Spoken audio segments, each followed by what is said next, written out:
Assalamualaikum warahmatullahi wabarakatuh. Nama saya Putri Utami Dewi dari kelas AB PBSI semester 4 ingin menjelaskan mengenai rangkuman penyusunan frase. Yang pertama itu, frase adalah satuan sintaksis yang terdiri dari dua kata atau lebih yang menduduki fungsi-fungsi sintaksis di dalam klausa atau kalimat. Nah, frase dibedakan menjadi yang pertama, berdasarkan kedudukan kedua unsurnya dibedakan menjadi dua, yaitu frase koordinatif. Frase koordinatif adalah frase yang kedua unsurnya sederajat, sedangkan frase subordinatif adalah frase yang kedua unsurnya tidak sederajat.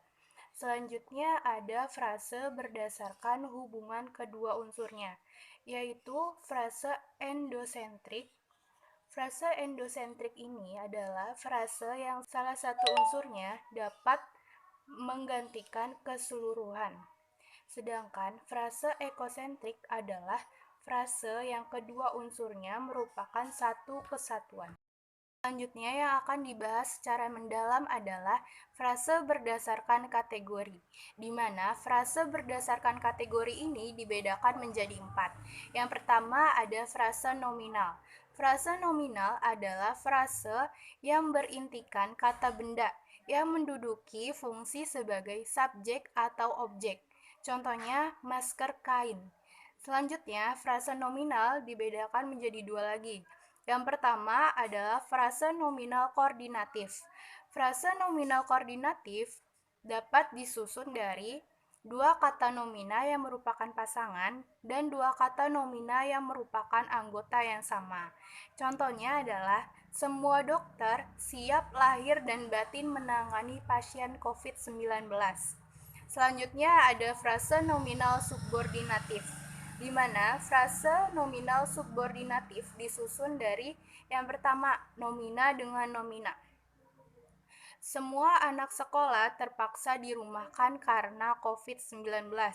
Selanjutnya ada nomina dengan verba. Contohnya, pasien COVID-19 dirujuk ke rumah sakit dengan mobil ambulan. Selanjutnya, nomina dengan adverbia. Contohnya adalah semua siswa sekolah dasar dirumahkan agar terhindar dari virus COVID-19. Lalu ada adverbia dengan nomina. Contohnya, sejumlah orang yang berkumpul dibubarkan agar terputusnya penyebaran virus COVID-19. Selanjutnya ada nomina dengan adverbia. Dengan mencuci tangan menggunakan sabun saja sudah terhindar dari kuman. Selanjutnya ada nomina dengan numerelia. Contohnya, rumah kedua artis Hengky Kurniawan rela dijadikan tempat peristirahatan tenaga medis. Selanjutnya ada numerelia dengan nomina. Contohnya, ribuan orang Indonesia sudah terinfeksi COVID-19.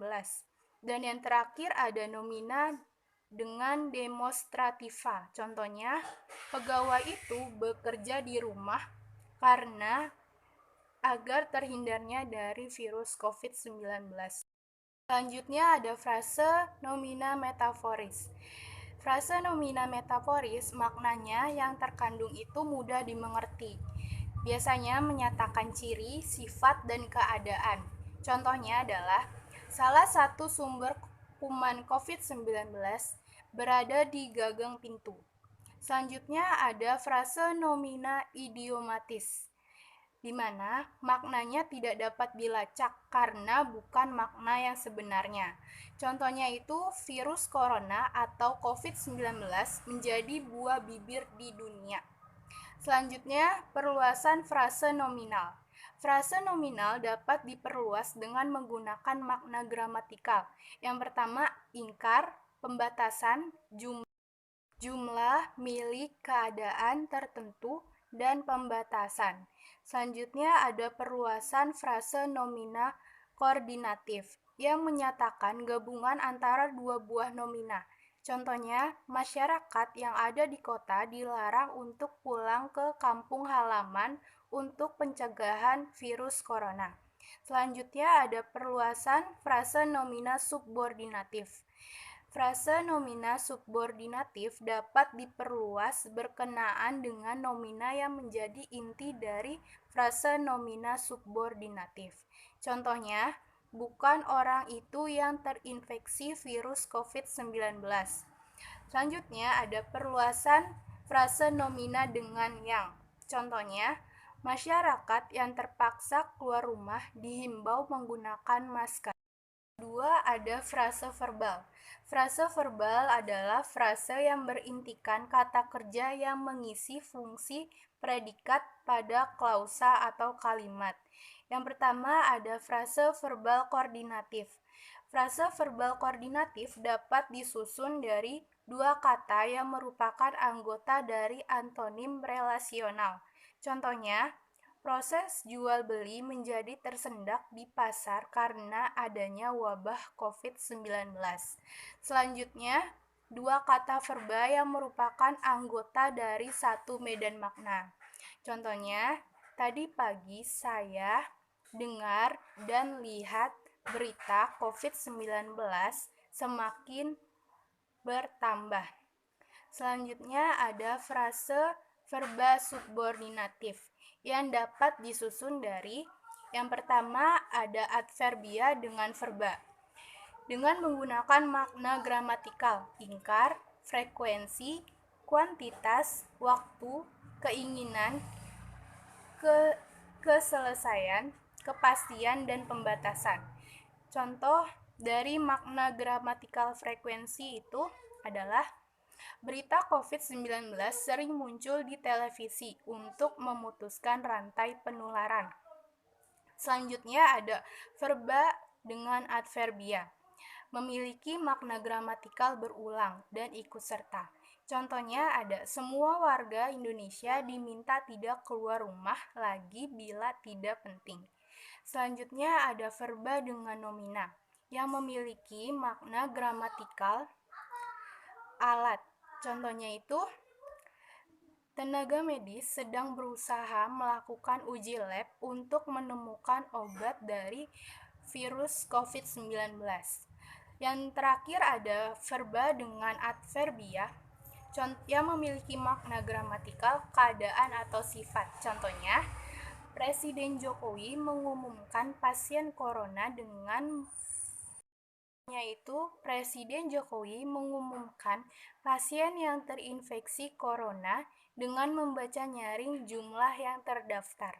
Selanjutnya ada frase verba idiomatik, di mana frase verba idiomatik ini dapat disusun dari verba dengan nomina. Contohnya, pekerja yang membanting tulang harus menjaga kesehatan agar terhindar dari virus yang mewabah sekarang ini, yaitu COVID-19. Lalu, ada perluasan frase verba.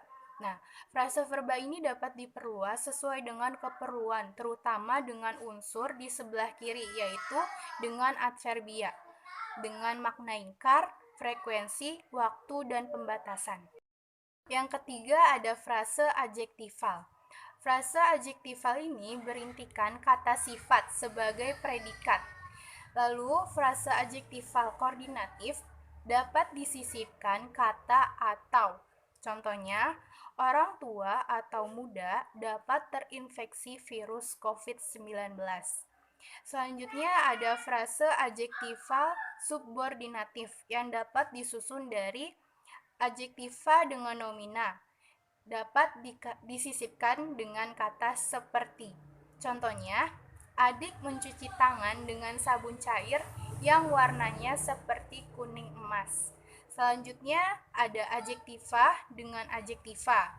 Contohnya, warna langit sangat cerah semenjak orang-orang melakukan karantina.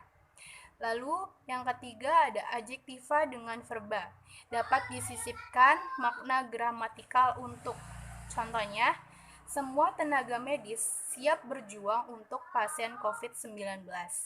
Lalu ada adverbia dengan adjektiva dengan makna gramatikal derajat. Contohnya, kondisi pasien COVID, kondisinya.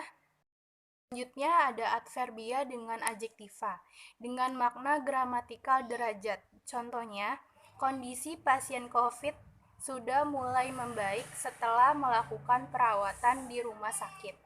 Yang terakhir ada adjektiva dengan adverbia dengan makna gramatikal sangat. Contohnya, kondisi pasien COVID sangat memburuk dan menurun setelah beberapa hari. Selanjutnya ada frase adjektiva bermakna idiomatik. Contohnya, anak pasien COVID-19 dengan berat hati terpisah dengan orang tuanya. Dan yang terakhir, perluasan frase adjektival dapat dilakukan dengan menambah konsep-konsep makna di sebelah kiri inti frase. Contohnya adalah pasien yang terinfeksi virus COVID-19 kondisinya sudah tua sekali dan memprihatinkan. Lalu yang terakhir, penyusunan frase preposisional, yaitu yang berintikan kata depan. Nah, frase preposisional ini berfungsi sebagai keterangan di sebuah klausa atau kalimat. Di dalam frase preposisional ini tidak terdapat tingkatan. Frase ini hampir sama dengan frase ekosentrik, di mana kedua unsurnya merupakan satu kesatuan yang utuh. Contohnya adalah pasien yang terinfeksi virus corona diisolasi di rumah sakit agar tidak menularkan ke masyarakat yang lainnya. Sekian rangkuman yang dapat saya jelaskan. Kurang lebihnya mohon maaf. Wassalamualaikum warahmatullahi wabarakatuh.